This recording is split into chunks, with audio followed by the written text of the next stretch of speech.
Welcome to Galan Lithium Limited podcast number 11. My name is JP Vargas. I'm the managing director and company founder of the Galan Lithium.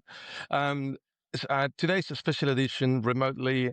I'm in Chile on my way to Argentina, and I have a special guest, Ofer Amir, which is non-executive director of Galan Lithium Limited. And I also have our usual guest, Ross Dinsdale.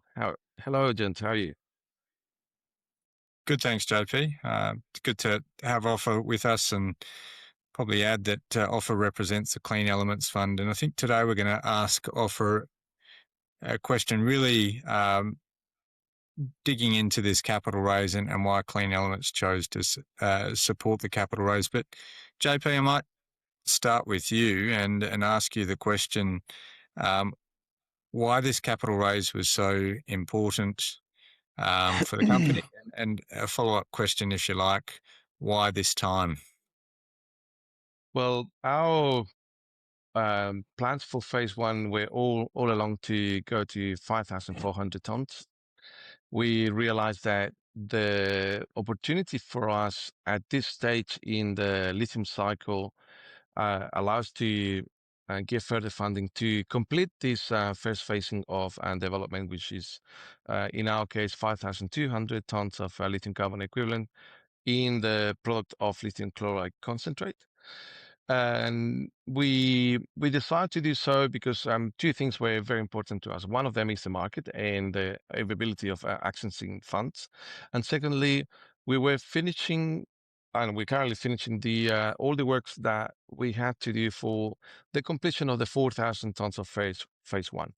In other words, we still have the crew, we still have equipment, we still have everyone at site that will allow us to carry on with the development and extension of activities that can let us grow in this next 30% in terms of production. So we believe that those things combined, and they were quite good in timing, and that's why the company decided to execute this cap raise and move ahead with the activities that we all very excited. By the way, I'm in Chile on my way to Argentina because we are going to be welcoming the the nanofiltration plant the next few days to take it to site.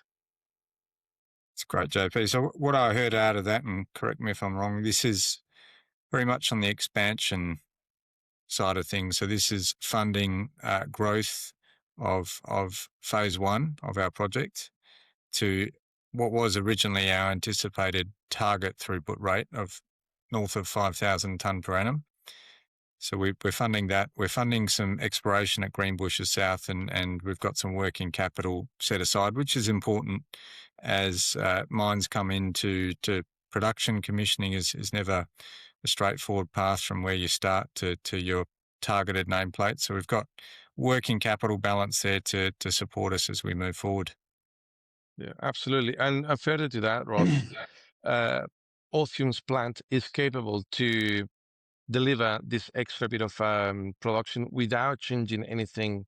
We don't need any extra skid. We don't need any extra equipment from Orpheum at this stage to deliver that 5,200 tons. That's great news. Ofer, I might ask you, Clean Elements supported this capital raise. Can you go into some detail around why you elected to do so? Sure. Thank you. Thank you, Ross and JP, for having me here. It's great to be here. Clean Elements has always very strong conviction in Galan and in the quality of Hombre Muerto West project. It is truly a unique asset in terms of grade, scale, purity, and it's entering into production at exactly the right point in the lithium cycle. So we are very excited about that. From Clean Elements perspective, the opportunity to expand production in this market makes compelling economic sense. So it was not surprising to us to see how well supported the capital raise was. Investors are clearly recognizing Galan as a near-term producer, and we believe a meaningful re-rating is likely as production commences. What else? Importantly, we see Hombre Muerto West as a highly scalable project with improved access to capital, We believe the market will increasingly appreciate its potential to grow rapidly into globally significant lithium producer. Clean Element is with you, Ross and JP and Galan, is actively monitoring and working to help identify the optimal funding strategy for phase 2. And we see it as a first priority. We are very supportive of the next stage of growth. We were keen to increase our participation in the current round, but the demand was extremely strong, which speaks for itself.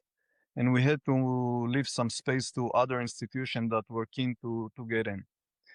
Looking ahead, we also very much looking forward for potentially Galan entry into ASX 300, which we see as another important milestone, which will attract obviously more institution into the company.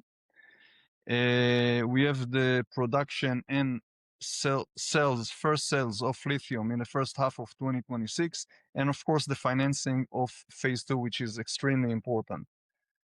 Overall, we are very excited. We think that Galan is going to be the dearest company in the lithium sector, and it's a very exciting time to be here and to be with Galan. Thank you, Ofer. Thank you very much for that. Sure. I concur with your view, and well, hence why we're working together. With that with that statement, and trying to express the risk that the change in risk, financial risk and execution risk that we're seeing. Ross, how do you see Galan now going forward with this cap raise and a very strong financial position? JP, it's a good question. And look, let's rewind a little bit to 31 December. We finished that quarter with around about $15 million cash on balance sheet.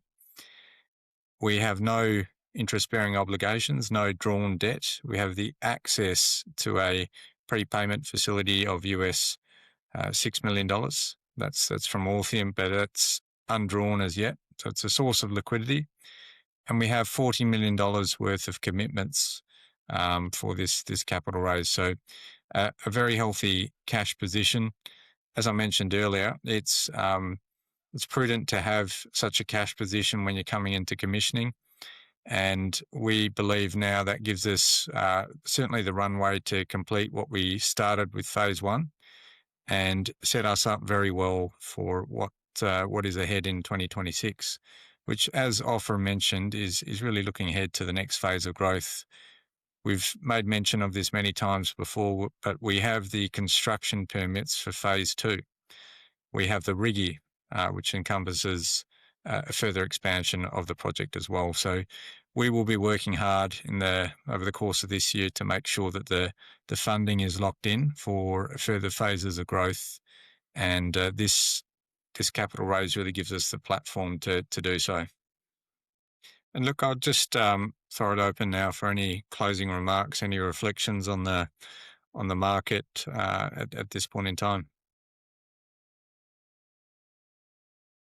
Well, one of the things that just briefly, I've been a mining analyst in the past, and I've seen the lithium market since 2011.